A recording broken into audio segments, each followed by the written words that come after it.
Halo, berjumpa lagi dengan saya Abem di Pusat Tutorial Desain Gratis asastudio.org. Sekarang kita sampai pada materi yang lumayan penting karena data type ini adalah informasi data dasar yang semua jenis bahasa program itu selalu berhubungan dengan data type. Kita bisa mengidentifikasikan data ini berupa apa, kita bisa memformat data ini berupa apa, kita bisa melakukannya, mengidentifikasi semua data yang dibutuhkan dalam aplikasi atau software kita itu dengan menggunakan data type ini. Dan di sini saya mencoba untuk menjelaskan tentang data type. Data type adalah sebuah bentuk data dasar yang dapat digunakan di semua bahasa pemrograman. Mungkin semacam itu. Jika Anda memiliki pemahaman lain, silahkan. Saya mungkin kemampuan bahasa saya untuk membahasakan semacam itu.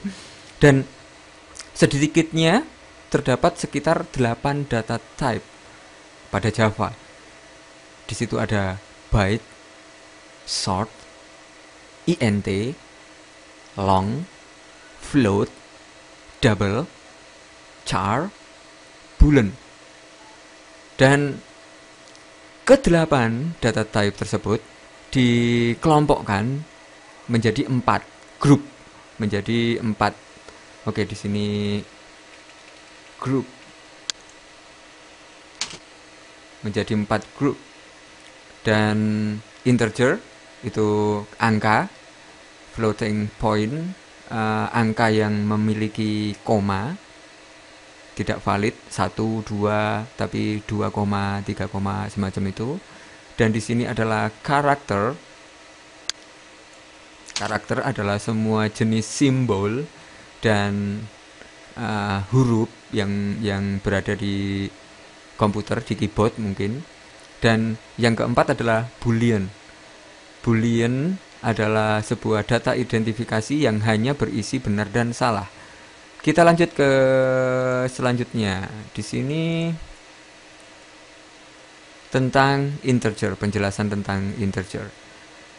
Integer sebuah data yang berisi angka. Data type ini khusus berisi angka, tentang data yang hanya memuat angka. Dan intinya di integer isinya harus angka.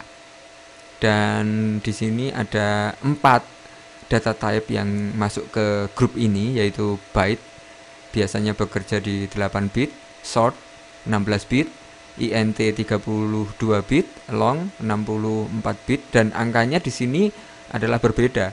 Dan intinya di int, integer, itu dari min sampai plus. Angkanya semacam itu. Dan jika saya tambahkan di sini, angkanya adalah min mungkin 128 sampai 127 mungkin. Dari plus dari min ke plus. Dan oke, contoh penulisannya adalah byte. Ini adalah data type yang berada di sini. Dan jumlah.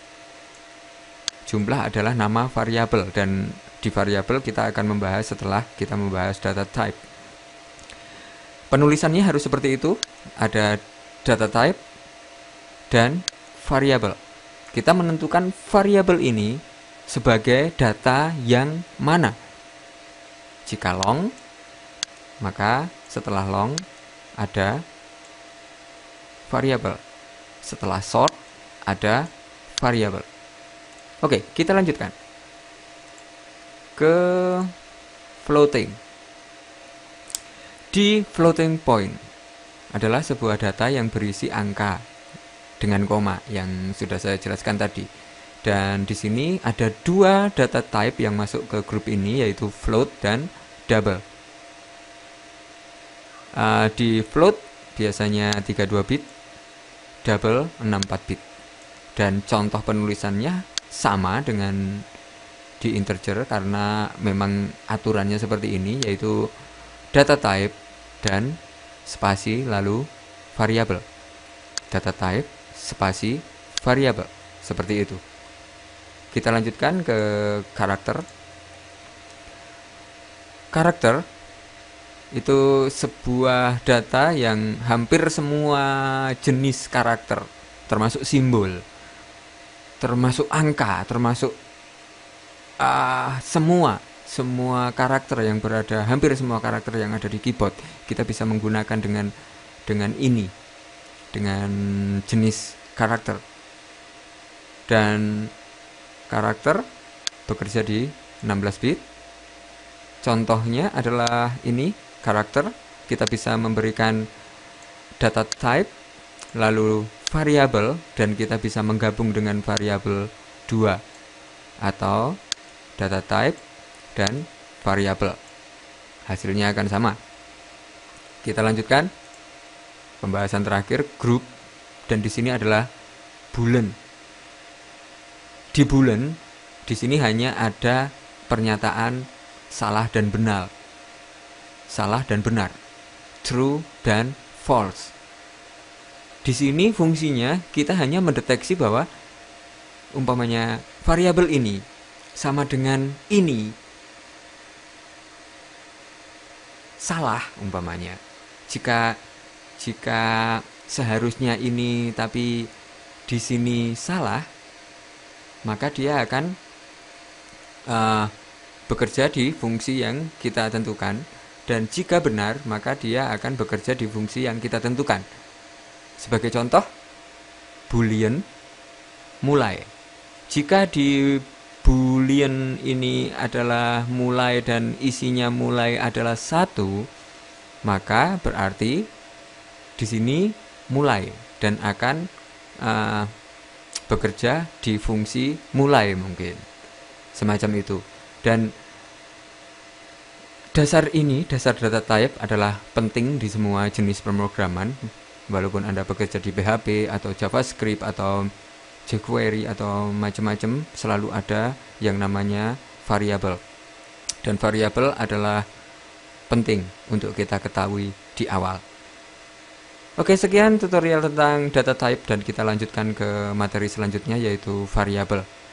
Dan di tutorial ini saya akan mulai dengan teori dan kita lanjut ke prakteknya.